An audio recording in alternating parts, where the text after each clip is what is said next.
Hey, good afternoon, everybody. It's KB5MIQ Big Boy with Old Ham Radio Cat here. Aaron, number one fan, buddy. He's hanging around, still hanging around with me. Got a couple things. One thing in particular we're going to cover today, but first off, I want to give a shout out to Chris Howell. Chris Howell, he won one of our books a while back. He's had a lot of medical issues. He emailed me today. He's out of the hospital and hopefully on the mend. Chris, believe it or not, I was thinking about you, and I know everybody says that, but I really was fixing to email check on you. But, buddy, I'm glad you're doing better. I hope you continue to improve, and hope to work you on air sometime. And thanks for subscribing. Thanks for watching. I really do sincerely hope and pray you get better soon. Reference to one of my earlier videos where I built the clock kit that didn't work. Talking the other night with a 10 meter group, and W5DLX Cody told me, he said, "Big Boy, don't get rid of that. I want to look at it." I said, "All right." Well, I had to run up to the town he lives in today, and I met with him, took it to him, and I dropped it off with him, and he, within 20 minutes, he sent me pictures of it working. Evidently, my soldering wasn't up to par, and when you're 63 and having to solder with one of these on and every light you can get on, I'm well past circuit card soldering. If I do any restoration, it'll have to be on some old chassis mount stuff this big for me to have enough room to see. Cody, appreciate it, buddy. And thanks again for the reloading box. Made me a little tool box with a 3D printer for a set of reloading tools I've got. Done a real good job with it. Let old Aaron have that clock.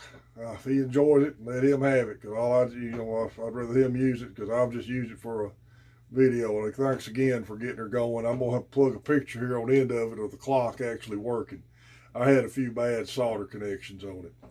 All right, Ham Radio Cat. Well, what we're gonna talk about today is some 10 meter stuff. And I forgot to do some research. I'm gonna pause this a second, and I'll be right back.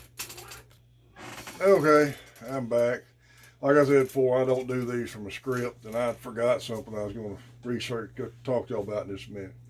But we're going to talk about antenna orientation and ground wave and skip antenna things, mainly on 10 meters.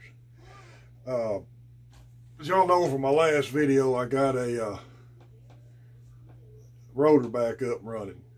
Well, I got in here Wednesday night. We don't normally have our round table on Wednesday night, and I was in here just fooling around, and I knew we'd been hearing some Australian stations coming in on 10 meters at night, and I've never worked in New Zealand, so I thought I'd see if anybody in that area was on.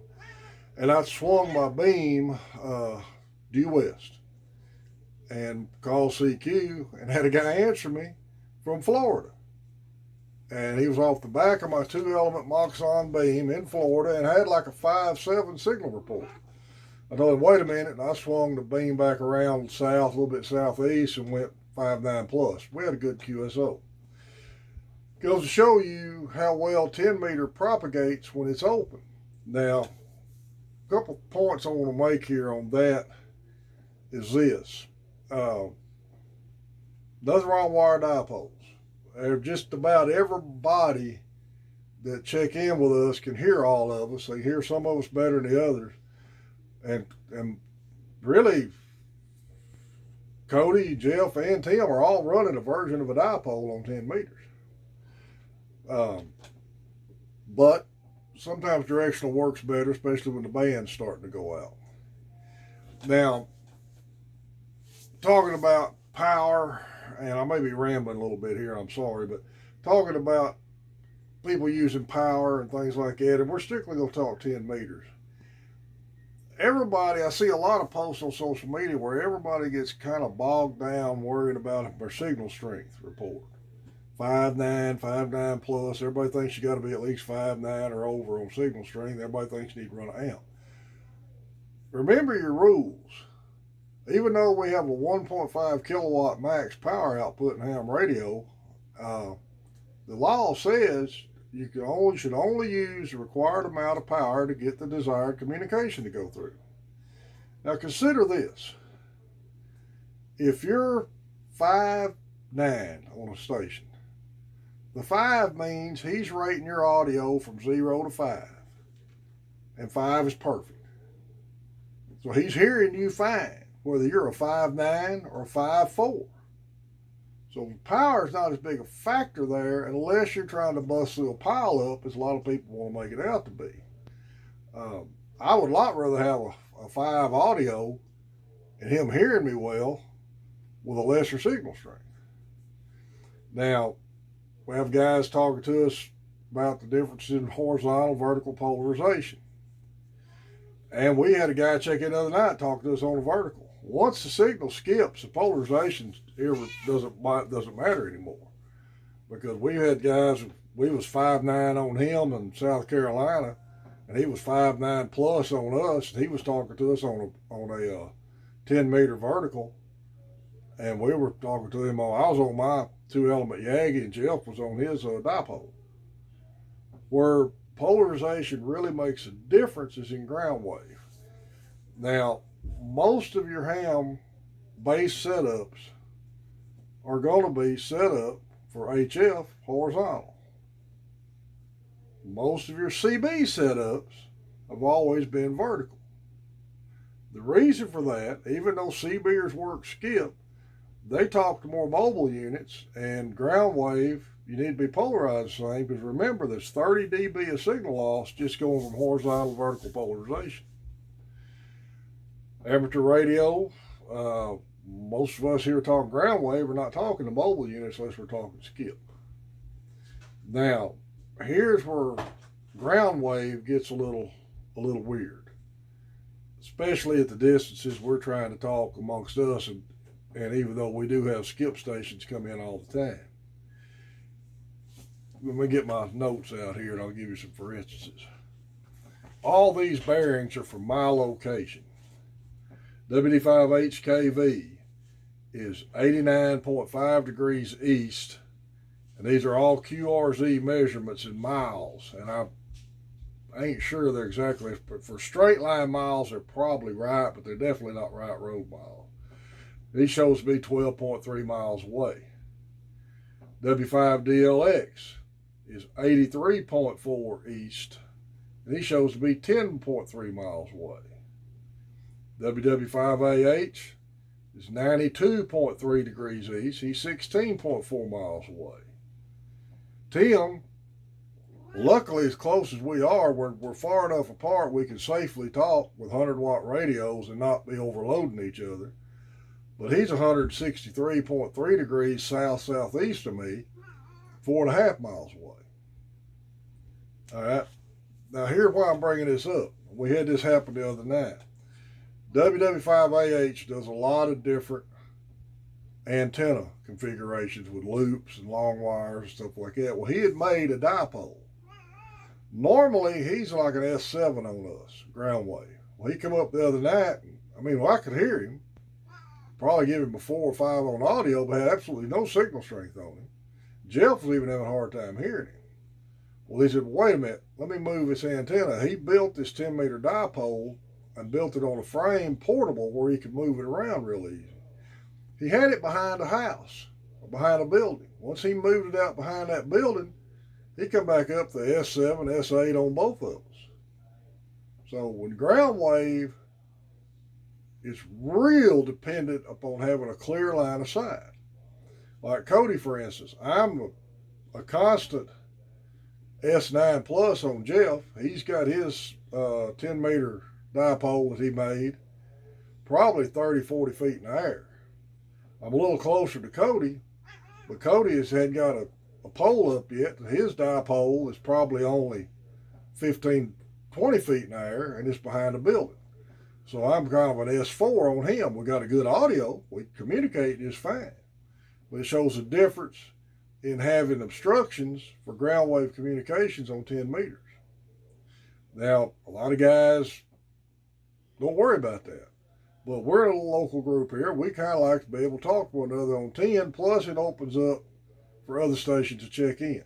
We had Colorado station check in last night. We've had several East Coast stations check in this week. And it's good when they hear a group talking that, we get somebody to check in with you. Plus, like Jeff, Adam, Cody, myself, Tim even. Tim's running homemade antennas. We all like to build our own antennas and gives us a chance to work them out, any bugs out of them by working ground wave toward one another. Now here's another issue we've got that we ain't figured this one out yet. KI5NHZ, 92.4 degrees east from me, but he's 36.2 miles. I can hear him S4, S5 and give him if he's good solid 5.4 on me all the time. He can't hear us. I think he's even higher on Jeff, but he can't hear either one of us. And we have trouble figuring out that as to why we can hear him so well, but he can't pull us out. So there's got to be something, obstruction between us somewhere that's affecting his signal. But one thing that you can try to remember, this is one thing that we always, Jeff says constantly, height is might. If you can, the higher you can get your antenna, the better off you're going to be. As long as you can get it up there safely. Working skip, when 10-meter band's open, may not be as critical as you think. Because you take a half-wave dipole for 10 meters, it's 16 feet and change long, and get a half wave off the ground, it's still only 16 feet off the ground. Now, the lower you go in band, of course, the better the height would be on it. But don't let not having a 100-foot or 75-foot tower keep you off the air. Just figure out a way to string it up a tree or anything. And give you another example of how height may not be the factor everybody claims it is on certain bands. Jill's been a ham since the 70s. I've been a ham since 91. Neither one of us had ever been on 160. We'd always told you had to build, the antenna of a half-wave dipole 160 is 250 feet long. And even if you put it a quarter wave off the ground, that's 125 feet in the air. We never had no way of physically getting that size antenna in the air. He got in some group one night, got to talk to some guy. They said, man, don't pay no attention to that. Put it up as high as you can. Don't worry about it. We both put up a 160 dipole. Mine, that the center point was 33 to 35 feet. The ends were barely 10 to 12 foot off the ground. I talked all over the country with it and got a 5.9 signal with everybody I talked to. In fact, I had guys asking me if I was running an amp, which I never was. I talked to guys. What's weird about that band, I talked to a guy one night, told me he was running 900 watts. He was 5.9 on me, just sounded normal. A lot of times you hear a guy running a lot of power, they got a kind of a booming signal. He sounded like he was running barefoot to me. Then he asked me how much power I was running, and I told him I was only running 100 watts. He couldn't believe it. So don't let the antenna height issue keep you off 160 if you're licensed to operate there. I took mine down. I personally never got into 160 that much. It's a real noisy band. A lot of guys have set skids, set groups going on all the time. It just really wasn't really a big contact band for me. I've kept my dipole. I put it up. I may put it up again another day, but right now I got it down. Well, guys, I hope all this information makes sense. I didn't ramble too much with it. If anybody ever has a question, remember my email's posted on my QRC page. Y'all remember Main Trading Company in Paris, Texas? Got a good outfit for ham radio gear. Ham radio flea market trading post. Ham radio, amateur radio Elmer's, Texas amateur ham radio, all good Facebook pages for information. Your club pages, 4 States Amateur Radio, Cowtown, Dallas Amateur Radio, Shreveport Amateur Radio. Still having that DFW Expo tomorrow out there in Louisville, Texas. DFW Ham Expo in Louisville. I'm going to put the information on the end of this video when I put the pictures of that clock. I wish I could get out there tomorrow, but I just can't make it. But I'm hoping to make Shreveport and the Mena Ham Fest later this summer. Field day plans for us, we're going to be out there Saturday. Going to make a couple of videos out of it. I'm going to do the interview video somebody asked about, so you get to meet all the 10-meter crew, and some operating videos. Thanks everybody who subscribed to the channel. When we hit 700, we're going to give another book away. We're at 639 right now. If you can spread the word, tell anybody what I'm doing, tell them about my videos, I appreciate it. If you got any suggestions, I'd appreciate it. It's KB5 MIQ Big Boy 73.